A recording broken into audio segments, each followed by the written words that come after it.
Para muchos es un héroe que llegó para liberar a su país del narcotráfico. Voy a aprovechar la oportunidad para enviarle un mensaje a los criminales, no a los que están adentro, porque eso les quitamos la televisión. Para otros es un dictador que aprovecha su lucha contra las maras para perpetuarse en el poder. Paran de matar, ya. Si no paran de matar, sus amigos van al hoyo, todos.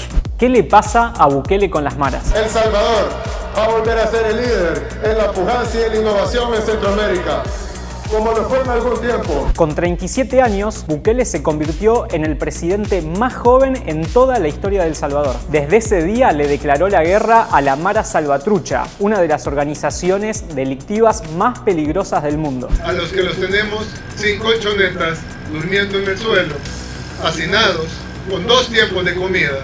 Y es importante que sepan que si se tratan de pasar de vivos, vamos a bajar de 2 tiempos a 0 tiempos de comida. Y vamos a ver cuánto tiempo dura. Bukele es uno de los personajes políticos que más interés genera a lo largo del planeta. No solo porque convirtió al Bitcoin como moneda legal en su país, sino porque directamente gobierna su país a través de las redes sociales y especialmente mediante Twitter. Despidió a funcionarios acusándolos de corrupción, anunció reformas en las leyes, decretó el Día Nacional de la Oración y, por último, le mostró a su pueblo que sabe manejar una Ferrari. Por eso, no sorprende que aproveche el impacto en redes para mostrar el día a día en sus políticas de seguridad. Muestra hasta el más mínimo detalle del accionar de la policía. Esto que estás viendo son imágenes en una cárcel de El Salvador. Bukele publicó este video en Twitter para enviarle un mensaje a los pandilleros que están en las calles. O dejan de matar o les va a pasar lo mismo.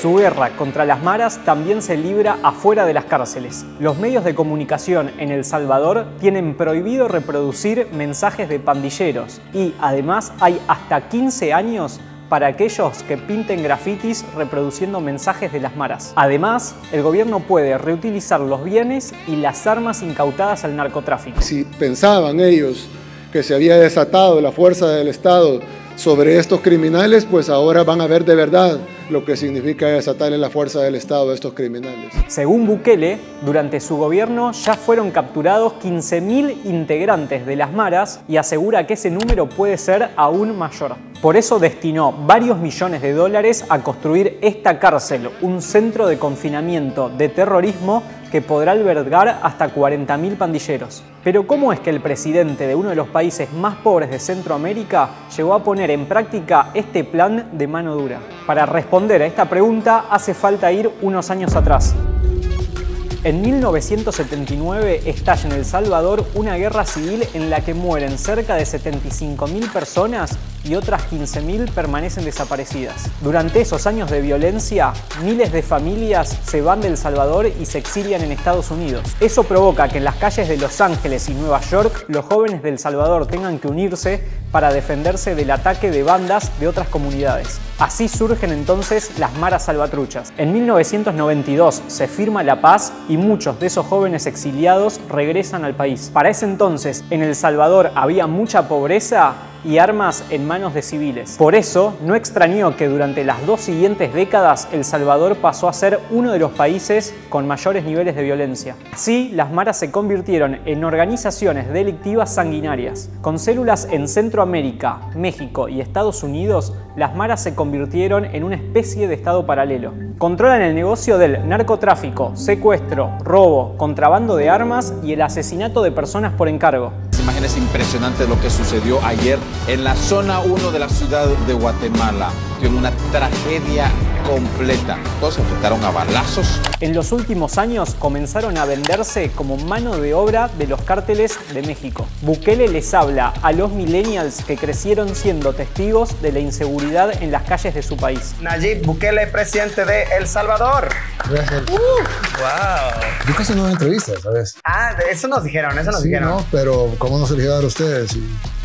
Tiene más seguidores que la población de El Salvador. Su discurso de mano dura surge en un contexto de décadas de miedo y hartazgo. En marzo de 2022, El Salvador suspendió las garantías constitucionales por un mes.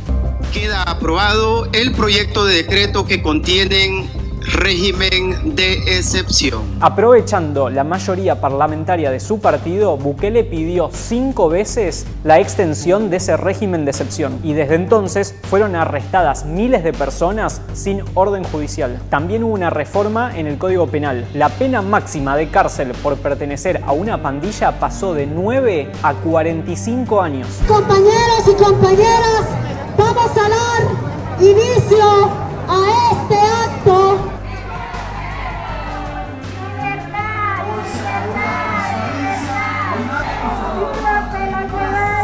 Yo pienso que el presidente lo único que quiere es poner números ahí nada más para que la gente le aplauda, pues.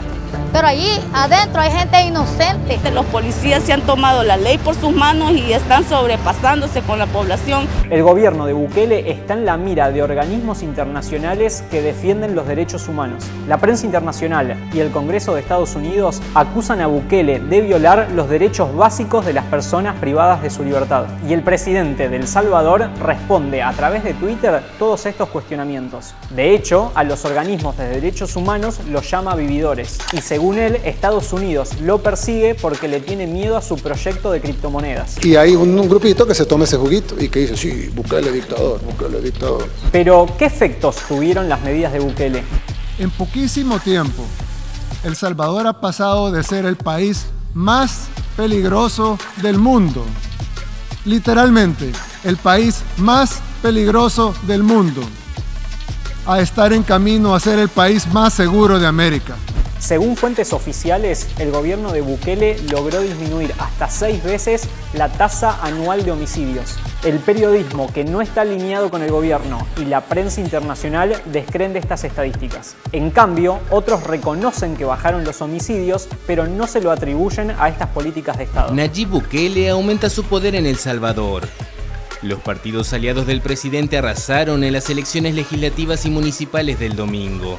La reducción de las muertes violentas en El Salvador podrían estar ligadas a un diálogo entre el gobierno y las pandillas. En 2020, una investigación periodística reveló que Bukele negoció con Mara Salvatruchas y M18 beneficios en las cárceles a cambio de que se reduzcan los delitos en las calles. Según esta versión, los pandilleros también juntaron votos para el triunfo del oficialismo en las elecciones legislativas del 2021. La Constitución de El Salvador contaba con al menos 6 puntos que prohibían la reelección inmediata. En septiembre del 2021, Bukele reemplazó a 5 integrantes de la Corte Suprema por 5 jueces aliados. Y un mes después, la Corte emitió una resolución que le permite a Bukele ir por la reelección en 2024. La Constitución no permite que la misma persona sea presidente 2 veces seguidas.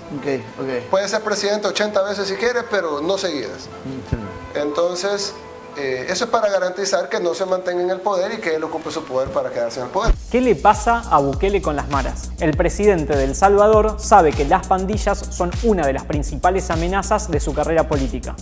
Por eso, la guerra contra las maras le sirven en un doble sentido. Por un lado, corre del camino a un adversario muy poderoso y, por el otro, gana popularidad en una población cansada de la violencia callejera.